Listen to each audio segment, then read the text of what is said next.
I was surprised the other day when Christy Winters watched a video by Jim over at the Noel Plum 99 channel and appraised it as though it was a university thesis.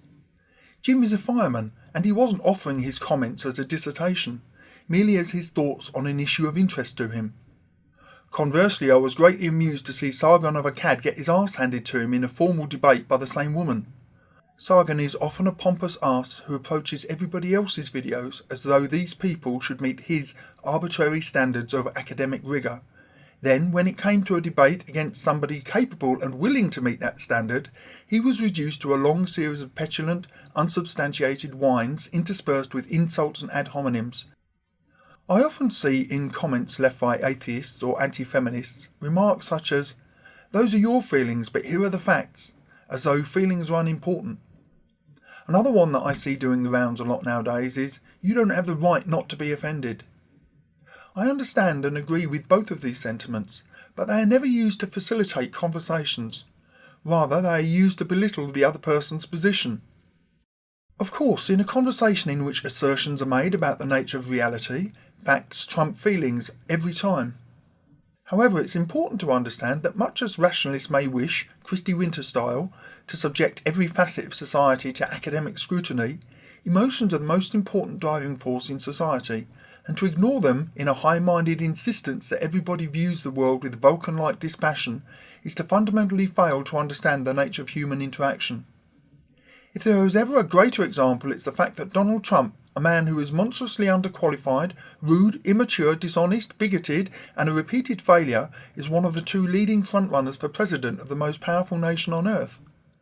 People have not rationally appraised his record, evaluated his arguments, considered his statements for factuality, and determined that he is the best man for the job. Time and time again, when questioned on his policies, his most vocal supporters are big on platitudes and small on details. They are reacting on a visceral, emotionally driven way to the corruption that they perceive in politics, the sense of disenfranchisement they feel at the current system, and to their misplaced trust in his honesty because he speaks plainly about the flaws in each candidate. Trump's success is entirely about the way that his antics and rhetoric make people feel, and Clinton would do well to consider that if she meets him head to head. As has been said many times, the human brain is a problem-solving machine. But it is also a machine that operates on emotions. Evaluation of the universe or human behaviour may be a process based upon reason, but is one that is driven by emotion. Read the life story of almost any physicist or astronomer, and whilst they may tell you that their decision to enter their discipline was driven by a desire to unravel the universe, more often than not, it is a sense of awe or wonder at the vastness of the universe or the intricacies of the physical world that initially sparked their interest. I once had a conversation with a Dutch psychologist, and he said that everything we do is about us and the way it makes us feel. Even our moments of greatest conscious altruism are driven by a desire to act with integrity about our personal values, so that we can feel good about ourselves. Somebody once countered that when we act on instinct, such as the soldier who throws himself on a grenade to save his squad, or the mother who risks her life to save her child, we do not have time for conscious thought in that moment. I would argue that although a specific moment may be an instinctual response, the self and external programming of values that led to that instinct was absolutely based on emotions. What is morality if not personal or social value judgments about good and bad? In Donald Trump, we see a man whose wealth and power liberates him from much of the morality that constrains other people, and thus liberated, he feels quite happy to lie without guilt. In fact, he is quite affronted when people dare to call him on behaviour that most people in society consider quite immoral. Today I found out about a tragic case of 3 teenagers who went missing in 1970 while on their way to a football game. Just recently their car and bodies were pulled from a nearby lake where they had presumably gone off the road that night 46 years ago. The mother of the 18-year-old boy never left her hometown or house for fear that her son would return looking for her and be unable to contact her. Instead, she remained, heartbroken, in the same place for 40 years. All logic would tell you that it was unlikely for 3 kids to run off together in the first place, and if they had, that they would not come looking for the mother.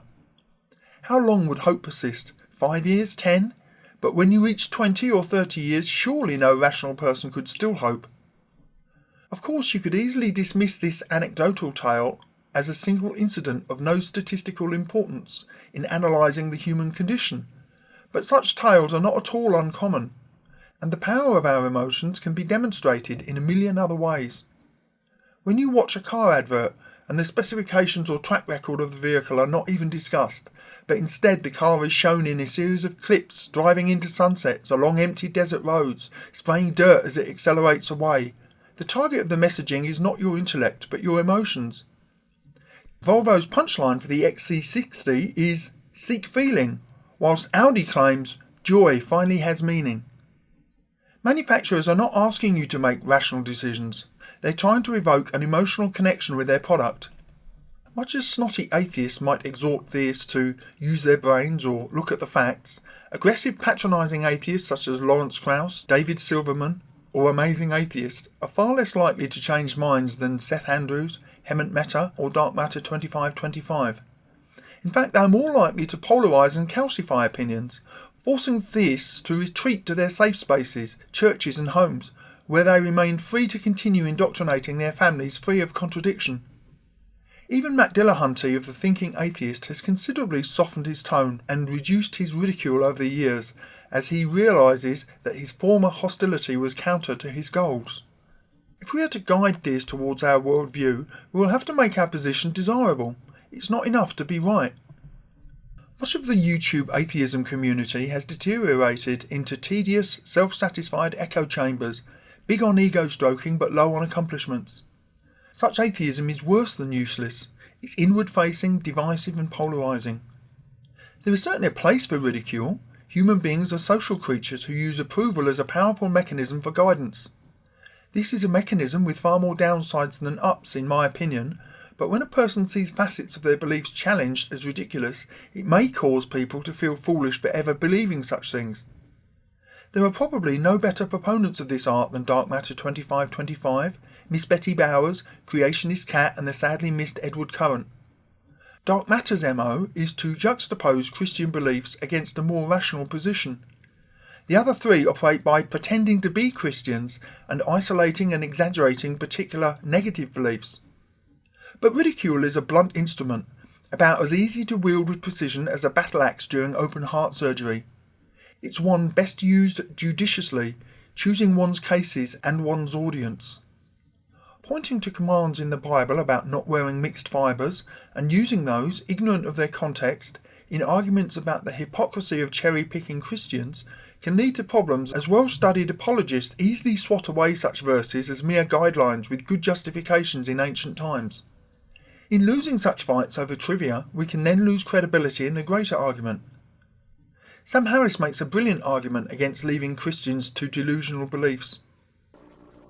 But before I go deeper into this issue of religion's truth, I just want to illustrate how confused a person must be to argue that it is reasonable to believe in God because religion is useful, because it gives life meaning, because it makes people more moral than they otherwise would be, as the rabbi suggested, because it makes people happy, any of the benefits you could imagine of religion. Okay, imagine you're walking down the street and you run into an old friend, and he looks radiantly happy. You ask him what's going on in his life, and he tells you that everything changed for him the day he realized that he was destined to marry Angelina Jolie. It might occur to you to ask, why does he believe this? I mean, Angelina Jolie is, after all, one of the most beautiful and famous people on the planet. She's not incidentally married to Brad Pitt. They have something like 27 children at this point. Okay, what if your friend, sensing your skepticism, said, "You clearly don't understand. This belief gives my life meaning. Okay, I now know my purpose in life. It's to be Angelina's husband." What if your friend said that this belief has made me a better person? I'm now incredibly kind to children, anticipating having to raise Angelinas once Brad leaves. Or what if your friend said to you, "You can believe whatever you want, but I wouldn't want to live in a universe where I don't marry Angelina Jolie." Okay, it should be quite clear at this point that your friend has lost his mind. Okay, and it's probably a dangerous person, and yet this is precisely the kind of talk that so often passes for wisdom in religious circles and may attempt to pass for wisdom here. Certainly the morality argument is of that sort. Beliefs are not like clothing. Okay? Comfort and utility and attractiveness cannot be our conscious criteria for adopting them. To believe a proposition, you have to believe that you have good reasons for believing it. And the effect that this belief will have on your life cannot be among those reasons. This is one argument that I've always felt particular ambivalence towards. I watched a movie last night in which, perhaps more than anything I've seen in decades, I came to empathise with the grief evoked by the loss of a loved one. It was more than the superficial empathy that one normally experiences when watching a movie. I understood the heart-tearing devastation of a life there one day, then gone the next. The sense that there would be forever a vacuum unfilled.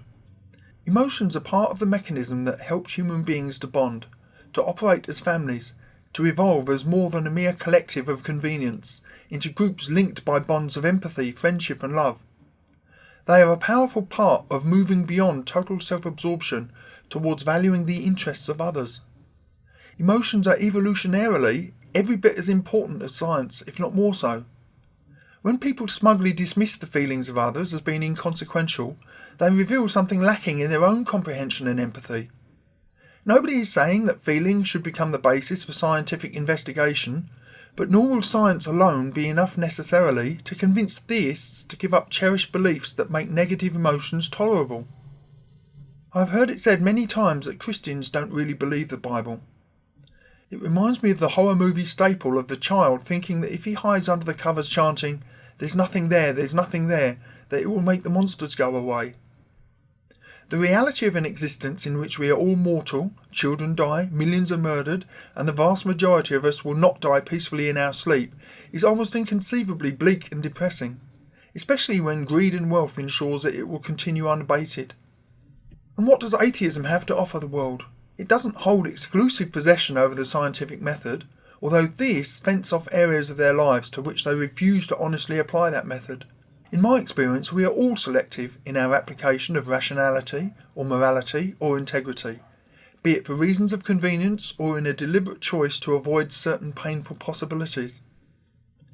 Is truth such a precious commodity that one should sacrifice all peace of mind for it?